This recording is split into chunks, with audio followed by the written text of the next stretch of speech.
ایک ایسی بدنصیب لڑکی جس کے اوپر ظلم کی انتہا ہوگی، قاتل نے اسے مارا کس بے دردی سے کہ میں آپ کو بتا نہیں سکتا۔ تو یہ سٹوری ہے کہ چلے جا کے جاننے کی کوشش کرتے ہیں۔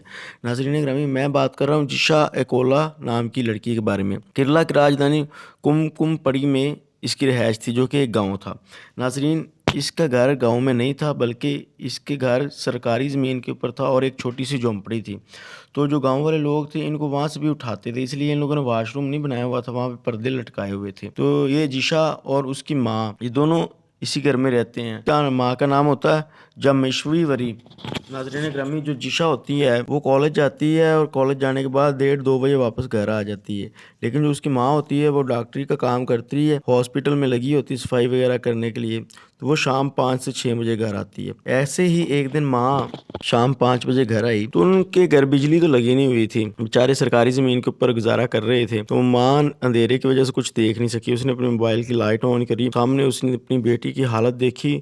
جشا کی اتنی بری حالت تھی کہ اس کی ڈیڈ باڈی پڑی ہوئی تھی اور جسم سے خون نکل کے پورا کمرہ خون سے بھرا ہوا تھا۔ وہ چیختی ہوئی باہر آئی، محلے دار اکٹھے ہو گئے جو قریب رہتے تھے، ویسے 200-250 میٹر کے دور ہی رہتے تھے ان کے گھر سے، کیونکہ ان کی کسی سے بھی بنتی نہیں تھی۔ ہر ٹائم جشا کی جو ماں تھی وہ کسی نہ کسی سے لڑائی کرتی رہتی تھی۔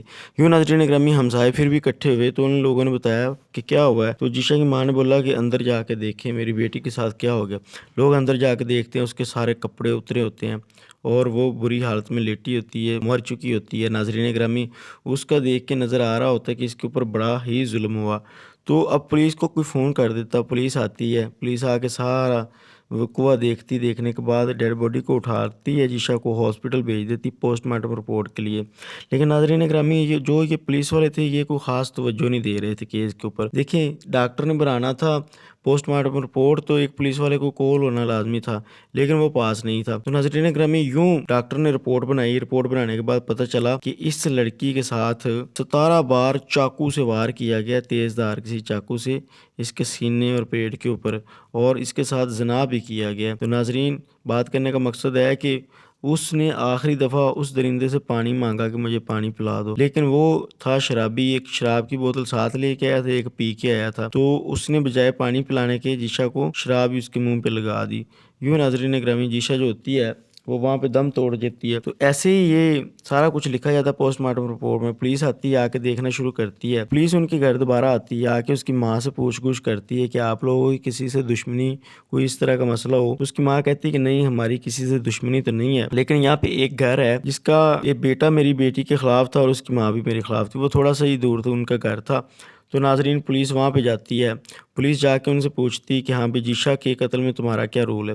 وہ لڑکا جو دروازہ کھولتا ہے، وہ اور اس کی ماں پولیس والوں کو بتاتی ہیں کہ جشا کا قتل ہم نے نہیں کیا، بلکہ ہمارا تو خود کا بیٹا مر گیا اس کی بڑی بہن کے پیچھے۔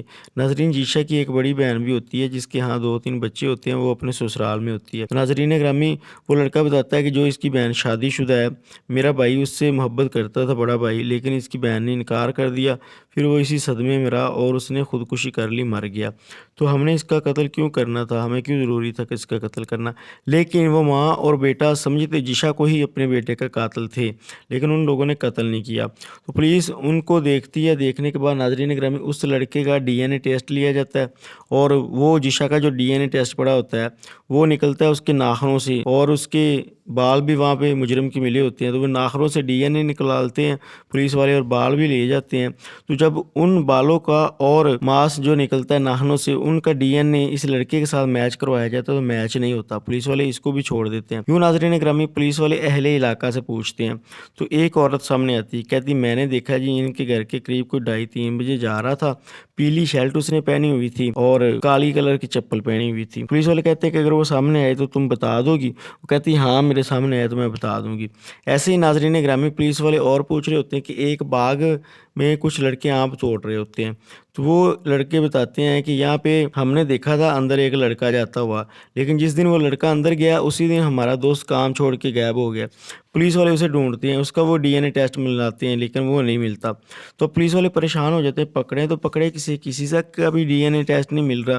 تو یوں ناظرین گرامی، خیر کیا ہوتا ہے کہ ایک لڑکا ہوتا ہے جو کہ تھوڑی سی مزدوری دور کر رہا ہوتا ہے، پولیس والے جاتے ہیں، اس کو جا کے پوچھتے ہیں، کیونکہ جس طرف نہر کے اوپر مجرم گیا تھا اس طرف آگے وہ لڑکے کام کر رہے تھے, مزدور تھے. پولیس والے اس کو اٹھا کے ایک لڑکی کو لے جاتے ہیں. لانے کے بعد اس سے پوچھتے ہیں کہ ہاں بھی تم نے جیشا کا قتل کیوں کیا؟ وہ کہتا ہے میں نے جیشا کا قتل نہیں کیا. وہ اسے اچھی خاطر توازن کرتی ہے لیکن وہ کہتا ہے میں نے اس کا قتل نہیں کیا. یوں ناظرین گرامی پولیس والے پھر ڈی این اے ملاتے ہیں اس کا اس کے ساتھ, لیکن نہیں ملتا. تو یہ ناظرین گرامی ایسے کرتے کرتے ایک گاؤں سے پورے 500 بندوں کا ڈی این اے ٹیسٹ ملا لیا لیکن کسی کا نہیں ملا. 1000 بندہ جو دور دور تھا ان کا ڈی این اے ٹیسٹ ملا لیا لیکن کسی کا نہیں ملا.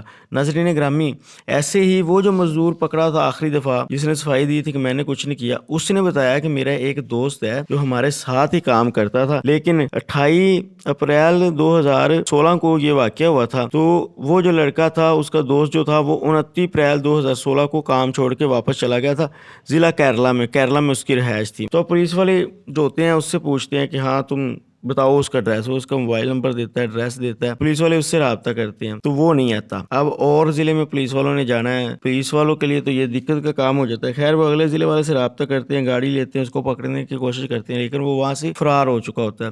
اب جب وہ وہاں سے بھاگ جاتا ہے تو پولیس والوں کو کنفرم ہو جاتا ہے کہ ہاں قتل اسی لڑکے نے کیا. پولیس والے واپس آ جاتے ہیں, اس کی لوکیشن نہیں ٹریس کرنا شروع کر دیتے ہیں.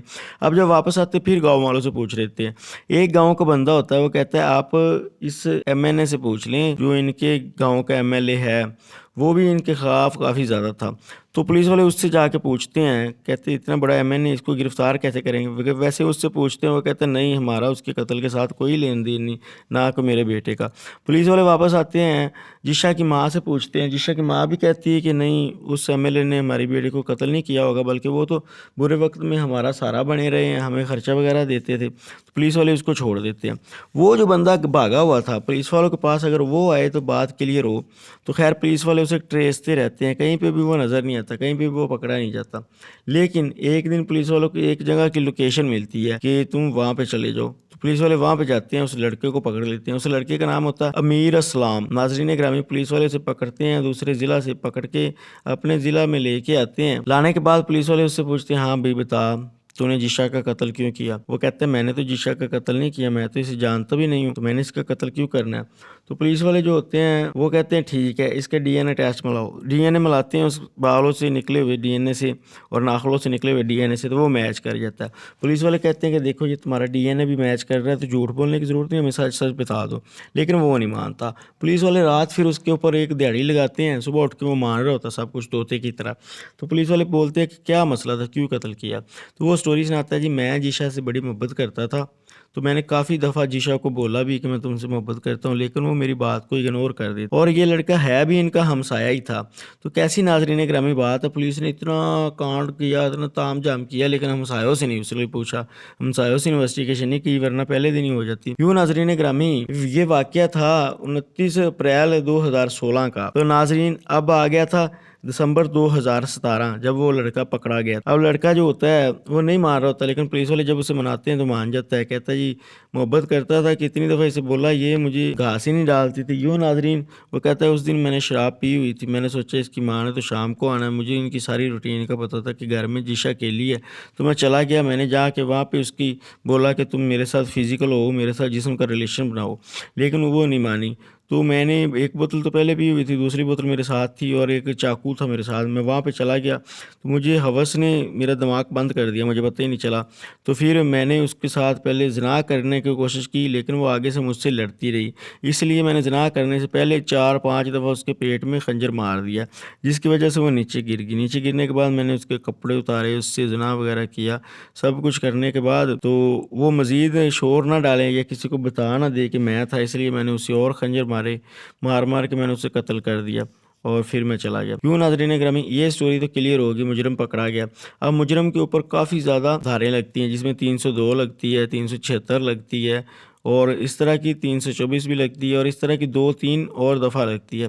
اب کورٹ جو ہوتا ہے سیشن کورٹ, وہ اس کا فیصلہ کرتا ہے کہ یہ تو بڑا ظالم انسان ہے, اس کو تو کڑی سے کڑی سزا دینی چاہیے. ناظرین وہ جو 376 کی دفعہ لگی تھی, اس دفعہ کے تحت اسے 10 سال قید اور 2.5 لاکھ روپے جرمانہ ہوتا ہے. ایسے ہی وہ 24 کی جو لگی تھی دفعہ، اس میں بھی اسے 8 سال قید اور 50,000 روپیہ جرمانہ ہوتا ہے۔ ناظرین ایسے ہی اسے 302 لگتی ہے، 302 میں اسے سزائے موت دے دی جاتی ہے۔ یوں ناظرین گرامی اس کو سزائے موت ہو جاتی ہے، جیل میں آ جاتا ہے۔ تو یہ آ کے ریکویسٹ کرتا ہے جیل والوں سے، جج سے بھی ریکویسٹ کرتا ہے کہ دیکھیں میرا جو گھر بار ہے وہ کیرلا میں ہے، تو میرے گھر والے اتنی دور سے نہیں آ سکتے میری ملاقات کرنے کے لیے، لہٰذا تم لوگ مجھے کیرلا کی جیل میں شفٹ کر دو۔ تو آگے سے جج کہتا ہے کہ دیکھیں ہم سزائے موت کے قیدیوں کو ایسے کسی اور جیل میں شفٹ نہیں کر سکتے، لہٰذا اس کی یہ بات بھی نہیں مانی جاتی۔ پھر وہ ہائی کورٹ جا کے اپیل کر دیتا ہے اس فیصلے کے خلاف کہ ان لوگوں نے مجھے نجائز پھانسی لگایا ہے۔ ہائی کورٹ جب سارا کچھ دیکھتی ہے، ایویڈنس دیکھتی، سب کچھ دیکھتی، تو ہائی کورٹ بھی انکار کر دیتی، وہ کہتی تم ہو ہی پھانسی کے لائق، تو ہائی کورٹ سے بھی انکار ہو جاتا ہے۔ فی الحال یہ بندہ جو ہوتا ہے اپنا کیس لے کے سپریم کورٹ پہنچ جاتا ہے اس کے گھر والے، تو یہ کیس ابھی سپریم کورٹ میں چل رہا ہے۔ ہائی کورٹ بھی اسے سزا موت دے چکا ہے اور سیشن کورٹ بھی اسے سزائے موت دے چکا ہے اور باقی بھی دفعہ لگی ہوئی ہیں، تو اب سپریم کورٹ بچی ہے، دیکھو سپریم کورٹ کیا کرتی ہے، یہ تو جب پھر کلیئر ہوگا پھر ہی پتہ چلے گا۔ مجھے اجازت دیں، اللہ نگہبان، ویڈیو لائک اور شیئر کر دیجیے گا، تو سبسکرائب، اور اللہ حافظ۔